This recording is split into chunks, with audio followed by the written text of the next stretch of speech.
Hello students, welcome back to online session 3 of chapter number 3 Advanced JavaScript for 12th science students. Okay, so next topic है हमारा decision making statement. Okay, so देखते हैं decision making statements क्या होता है. If the conditional expression given in the parenthesis is true, then the statement within the block will be executed. अब यहाँ पर आपको दिख रहा है if statement is used for decision making statement. Okay, if उसके बाद parenthesis में हम condition देंगे. अगर ये condition true होगी तो ये statement of block जो है वो execute होगा. ये तभी आउटपुट दिखाएगा जब हमारी कंडीशन ट्रू होगी. ओके, देखिए आगे क्या बोलता है. If the conditional expression evaluates to false, then the statement block will not be executed. अगर ये condition false हुआ तो ये statement of block जो है वो execute नहीं होगा. Note that if statement block constitutes a single statement, then drawing curly brackets is optional. Okay? यहाँ पर हमें एक ही statement सिर्फ दे रहे हैं तो आप ये curly brackets नहीं भी दोगे तो चलेगा, बट एक्चुअली द जो इफ कंडीशन का स्ट्रक्चर है वो इसी तरह से होता है.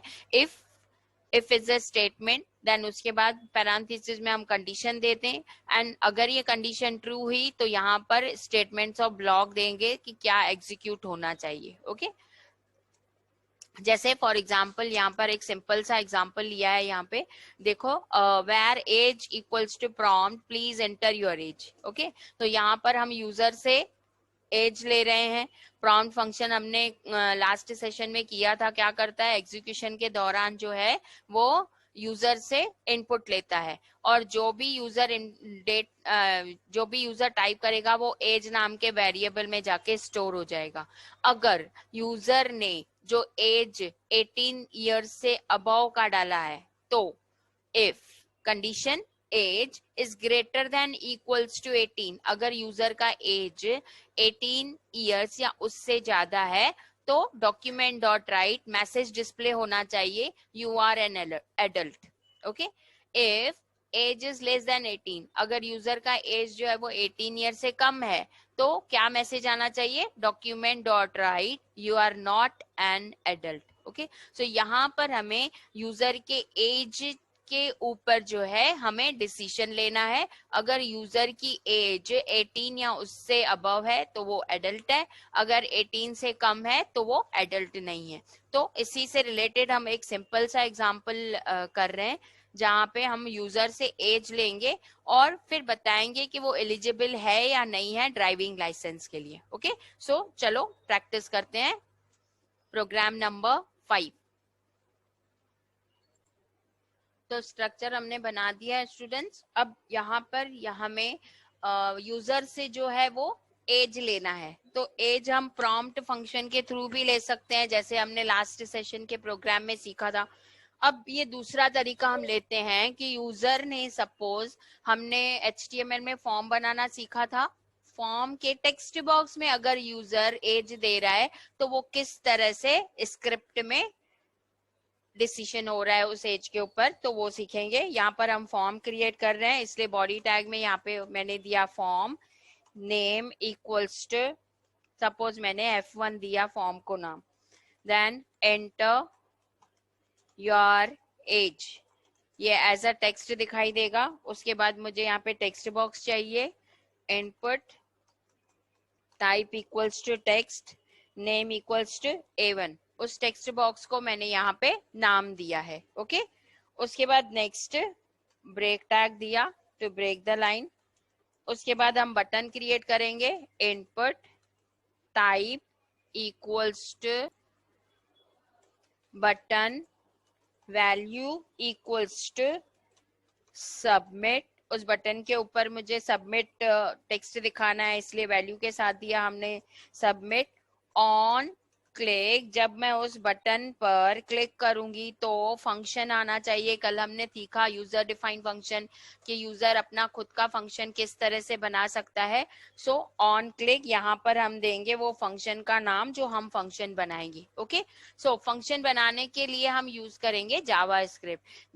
लास्ट सेशन में मैंने आपको बताया था कि स्क्रिप्ट हम कहीं पर भी यूज कर सकते हैं, बॉडी टैग में भी आप यूज कर सकते हो, आप हेड टैग में भी यूज कर सकते हो। यहाँ पर हम हेड टैग में स्क्रिप्ट यूज कर रहे हैं। सो टाइटल टैग के बाद हम यहाँ पे देंगे script type equals to text oblique JavaScript, then script tag close. Okay, so यहाँ पे पहले पहले फंक्शन बनाना है। सो फंक्शन का नाम दे रहे हैं, फंक्शन, हमने फंक्शन का नाम दिया चेक, उसके बाद open and close parenthesis, then जो भी कोड आएगा वो हमारा इस कर्ली ब्रैकेट के अंदर आएगा। ओके, नाउ पहला पहला स्टेप हमें क्या करना है, वेरिएबल को डिक्लेयर करना है। से वेर वेरिएबल डिक्लेयर कर रहे हैं as. Okay, enter.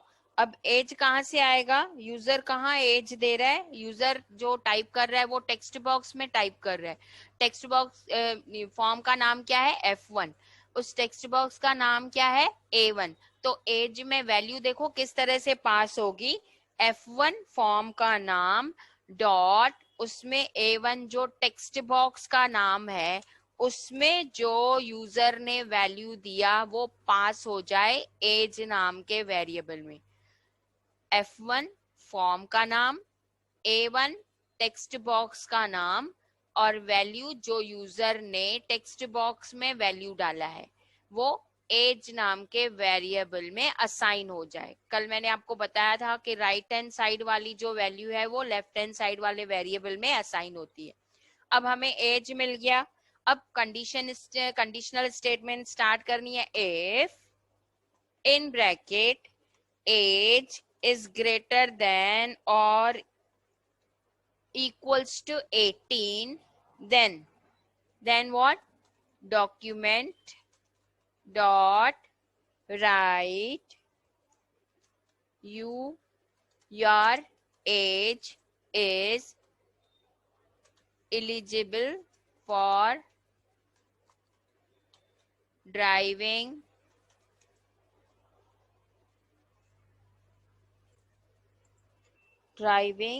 Licence. Okay, चलिए देखते हैं। तो यहाँ पर हमने फंक्शन क्रिएट किया है चेक, यूजर डिफाइंड फंक्शन है जो कि चेक करेगा क्या, यूजर ने जो टेक्स्ट बॉक्स में वैल्यू दिया है वो पहले पास ऑन होगा एज नाम के वेरिएबल में। अगर यूजर ने जो एज दिया है वो 18 ईयर या उससे अबव है तो हमें ये मैसेज आना चाहिए, your age is eligible for driving licence. Okay, चलो देखते हैं। अब फंक्शन हमने बनाया है check, on click check open and close parenthesis, that means button पे ये ऑन क्लिक इवेंट हैंडलर है, जब हम क्लिक करेंगे ये चेक फंक्शन अपना काम करेगा। चेक फंक्शन क्या करेगा, यूजर ने जो एज दिया है उसको चेक करेगा और मैसेज दिखाएगा। चलो देखते हैं, फाइल सेव, हम अपने फोल्डर में जहां हम फाइल सेव कर रहे हैं वहां जाएंगे। ओके, से conditional dot html and save आते हैं। कंडीशनल ओपन कीजिए, एंटर योर एज, एक टेक्स्ट बॉक्स दिख रहा है। यहाँ पे अगर मैंने दिया कि 16 इयर्स, ओके, एज मैंने दिया 16, सबमिट। तो यहाँ पे देखो आपको कुछ भी मैसेज दिखाई नहीं दे रहा है क्योंकि हमने सिर्फ कंडीशनल स्टेटमेंट एक ही दिया है। वो कभी एग्जीक्यूट होगा जब ये कंडीशन ट्रू होगी। अब यहाँ पे यूजर ने क्या दिया है, यहाँ पे यूजर ने एज दिया है 16, मतलब कंडीशन फॉल्स है। अगर कंडीशन फॉल्स है तो हमें यहाँ पे कुछ भी आउटपुट दिखाई नहीं देगा। अगर यूजर ने एज दिया 19, दैट इज 18 और अबव, सबमिट, तो देखिए आपको यहाँ पर मैसेज दिखाई दे रहा है, your age is eligible for driving licence. Okay, so ये था कि कंडीशनल स्टेटमेंट में हम इफ यूज करते हैं, बट वो एग्जीक्यूट कब होगा, जब हमारा कंडीशन ट्रू होगा। अगर कंडीशन, सेकेंड इसमें आ जाता है, अगर कंडीशन फॉल्स हो तो भी मैसेज आना चाहिए। ओके, सो देखते हैं किस तरह से होगा। नेक्स्ट डिसीजन मेकिंग में हम आ जाते हैं, if the conditional expression evaluates to true, then true block statements will be executed. Otherwise, false block, that is the else part, will be executed. That means यहाँ पर हमें true होगा तो भी मैसेज दिखाएगा और false होगा कंडीशन तो भी मैसेज दिखाना चाहिए.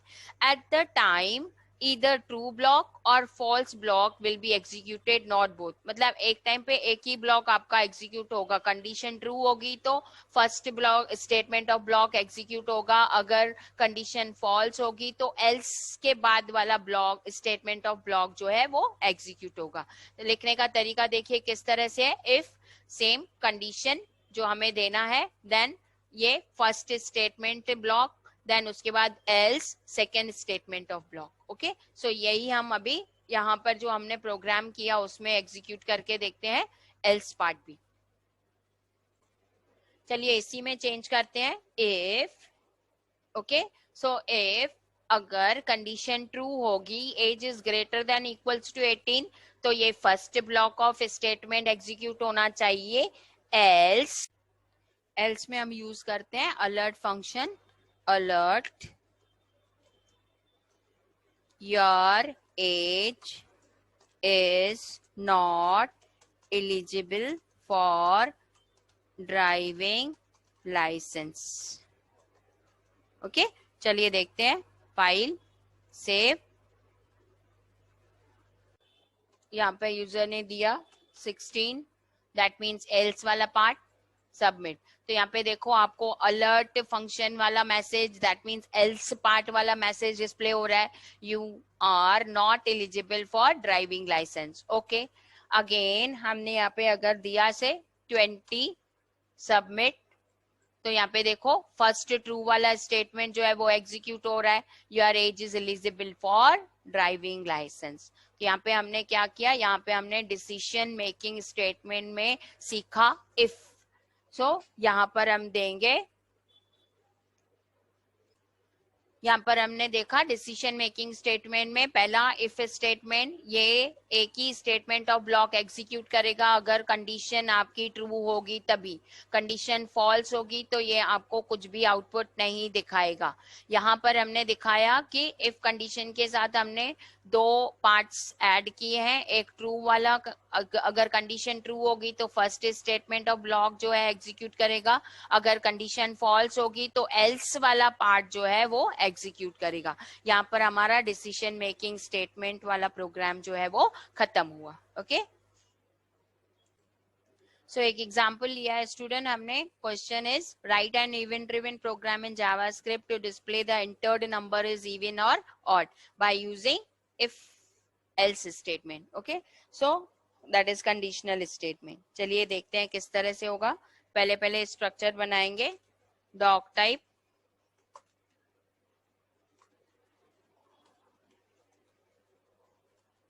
HTML, head, title close, head close, body start, body tag close and HTML tag close. Okay, same इसी तरह हमें यूजर से नंबर लेना है तो हम फॉर्म क्रिएट कर रहे हैं. Form name equals to, suppose मैंने दिया यहाँ पे फॉर्म 1, एंटर एनी नंबर. ये हमको ऐसे टेक्स्ट दिखाई देगा. देन टेक्स्ट एंटर करने के लिए यूजर को एक हमें टेक्स्ट बॉक्स देना है. तो input type equals to text name. उस टेक्स्ट बॉक्स का हमें नाम रखना है. Name equals to suppose A1. Okay, so यहाँ पे हमने एक टेक्स्ट बॉक्स क्रिएट कर दिया. उसके बाद एक बटन क्रिएट करना है. Input type equals to button, value equals to, suppose button के ऊपर मुझे टेक्स्ट जो चाहिए वो चाहिए इवन और odd. Okay, on click event handler equals to जो हम फंक्शन बनाएंगे जावास्क्रिप्ट यूज करके. तो यहाँ पर हमने क्या किया, यहाँ पर हमने फॉर्म क्रिएट कर दिया है। अब मैंने आपको बताया था कि हेड सेक्शन में भी हम स्क्रिप्ट टैग यूज कर सकते हैं। तो यहाँ पर हम हेड सेक्शन में script type equals to text oblique JavaScript function बनाएंगे। फंक्शन इवन ऑड, मैंने फंक्शन का नाम यह दिया। Then curly brackets open, curly brackets close. Okay, अब पहले हम क्या करेंगे, एक वेरिएबल क्रिएट करेंगे वेर नम। नम नाम का वेरिएबल मैंने क्रिएट किया है। ओके, अब नम में वैल्यू कहाँ से आएगी, जो यूजर ने फॉर्म के टेक्स्ट बॉक्स में वैल्यू इनपुट किया है, नम में वो वैल्यू जो है वो ट्रांसफर होगी। सो कैसे लिखेंगे, नम इक्वल्स टू, फॉर्म का नाम क्या है, फॉर्म 1 डॉट, टेक्स्ट बॉक्स का नाम क्या है, A1 डॉट वैल्यू। फॉर्म 1 के A1 के टेक्स्ट बॉक्स में यूजर ने जो वैल्यू दिया है वो नम नाम के वेरिएबल में स्टोर हो जाए। ओके, अब हमारे पास वैल्यू आ गई। अब उसको मुझे चेक करना है, इफ नम, अब यहाँ पे इवन ऑड के लिए, इवन नंबर मतलब जो भी number divisible by 2 and the remainder is 0 then the number is even, और अगर कुछ रिमाइंडर बचता है that means the number is odd. Okay, so यहाँ पर हमने लास्ट सेशन में हमने यहाँ पे स्टूडेंट्स अरिथमेटिक ऑपरेटर्स में किया था मॉड्यूलस ऑपरेटर। ये मॉड्यूलस ऑपरेटर क्या करता है, it returns remainder after division. Divide करने के बाद जो रिमाइंडर बचता है वो हमें यहाँ पे डिस्प्ले करता है। तो हम यहाँ पे कौन से ऑपरेटर का यूज करेंगे, मॉड्यूलस ऑपरेटर का। ओके, चलो, सो यहाँ पे if num modulus by 2 is equals to 0, that means जो यूजर ने नंबर डाला है देन उसको 2 से डिवाइड करेगा। अगर उसका रिमाइंडर 0 आ रहा है दैट मीन्स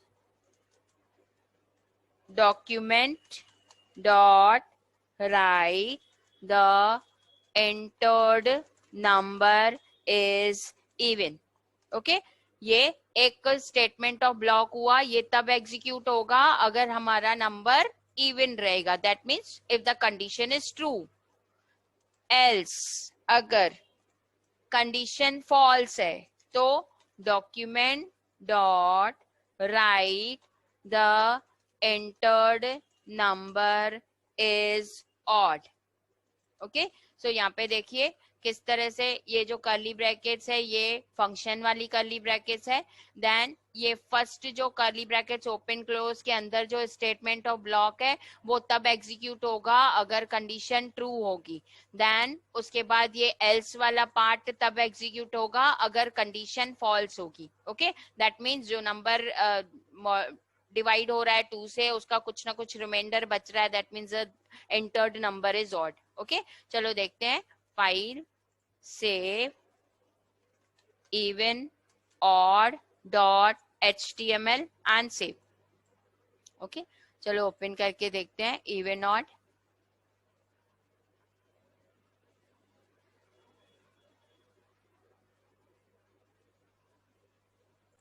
यहाँ पर आपको अभी कुछ भी नहीं दिखाई दे रहा है, क्यों, क्योंकि यहाँ पर हमने फंक्शन क्रिएट तो किया है इवन ऑड, बट उस फंक्शन को हमने कॉल नहीं किया है। तो जब तक हम फंक्शन को कॉल नहीं करेंगे वो आउटपुट डिस्प्ले नहीं होगा। ओके, सो यहाँ पर ऑन क्लिक हमने फंक्शन का नाम क्या रखा है, इवन ऑड। सो इस फंक्शन को हम यहाँ पे कॉल करेंगे, even odd open and close parenthesis. File को हमने सेव किया है। ओके, आ जाइए,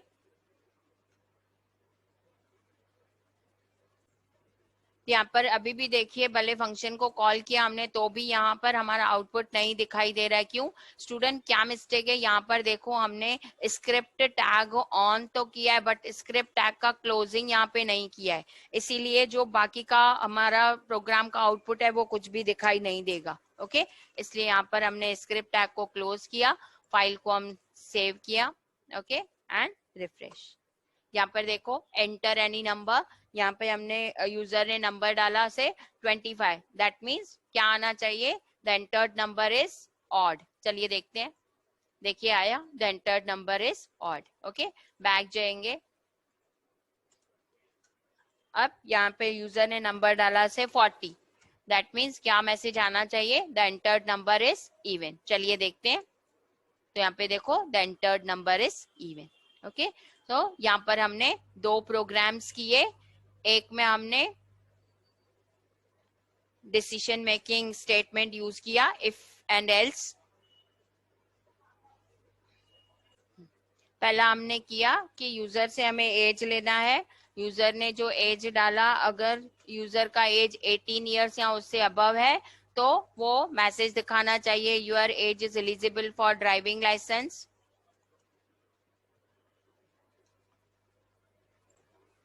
अगर यूजर की एज जो है वो बिलो 18 इयर्स है तो मैसेज आना चाहिए, your age is not eligible for driving licence, क्योंकि हमने यहाँ पे अलर्ट फंक्शन का यूज किया है। ओके, सेकेंड हमने देखा कि हमने यूजर से नंबर लिया, अगर यूजर ने नंबर दिया इवन, सो यहाँ पर वो मैसेज दिखाएगा the entered number is even.